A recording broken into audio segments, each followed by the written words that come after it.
Good morning students. आज हम preposition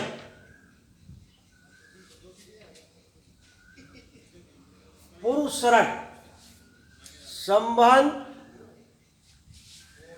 वाचक अव्यय के बारे में पढ़ेंगे।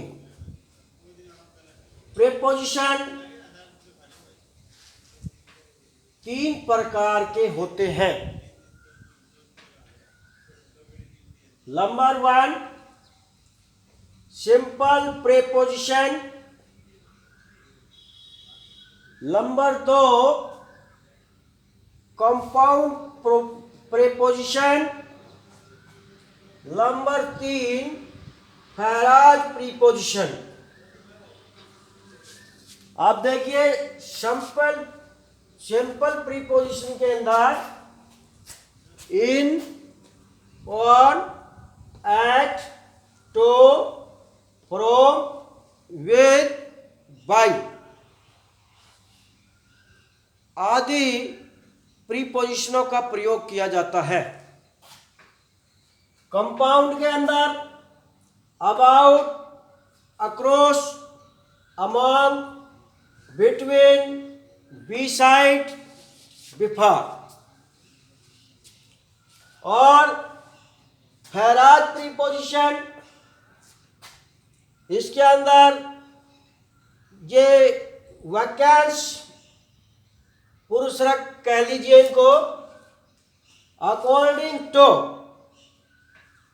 इन spite of, on account of, in front of, and order to, by means of, etc. इसके बाद में जैसे ही हम प्रीपोजिशनों को भरते हैं उनके प्रयोग के बारे में, यानी correct use of certain simple and the compound preposition, ठीक प्रकार से प्रयोग करना प्रीपोजिशन को, कंपाउंड प्रीपोजिशन या सिंपल प्रीपोजिशन। इनका प्रयोग यानी कि निश्चित स्थान के भीतर किसी वस्तु की शीतल अवस्था को प्रकट करे, यानी कि स्थान है उसके अंदर कोई वस्तु वहां पर एक ही अवस्था के अंदर हो, हिलती जुलती ना हो, चलती फिरती ना हो। जैसे the principal is in the hall, यानी कि जो प्रिंसिपल थे वे हॉल के अंदर हैं, यानी कि वे चल नहीं रहे, एक ही जगह पर हैं, तो इसलिए इनका प्रयोग किया जाता है। नंबर 2 बड़े बड़े नगरों, प्रांतों व देशों के लिए। बड़े नगर मुंबई, दिल्ली, नोएडा, प्रांत हरियाणा, पंजाब, राजस्थान, देश भारत, लंका, भूटान आदि। इस तरह से जैसे उदाहरण के लिए राम लिव्स इन दिल्ली या दिल्ली, राम दिल्ली में रहता है, तो इसके अंदर इन प्रीपोजिशन का प्रयोग हुआ।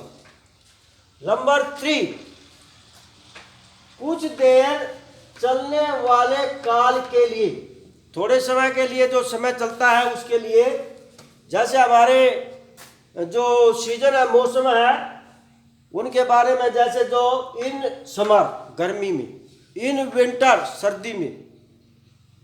इसी प्रकार से जैसे सुबह है कुछ समय चलेगा, इन मॉर्निंग सुबह को, इन इवनिंग शाम को, इन आफ्टरनून दोपहर को।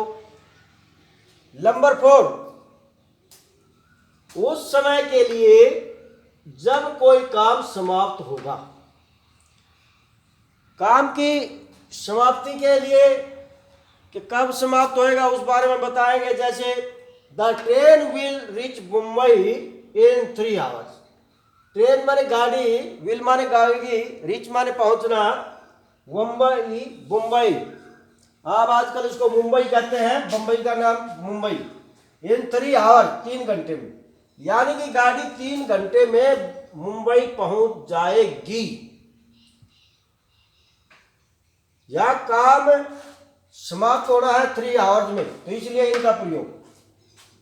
नंबर 5, स्थिति और संदर्भ को प्रकट करने के लिए, संदर्भ के बारे में, और स्थिति अवस्था कह लीजिए। He was born in riches, या ही का बारे में बताया गया है, उसके संदर्भ में कहा गया है कि वह अमीरी में पैदा हुआ था। अगला नंबर 6, वेशभूषा की ओर संकेत करता हूं। जैसे स्टूडेंट अपनी वर्दी के अंदर होता है, इसी प्रकार से यहाँ पर उदाहरण दिया गया था, bride was cloud in the silken,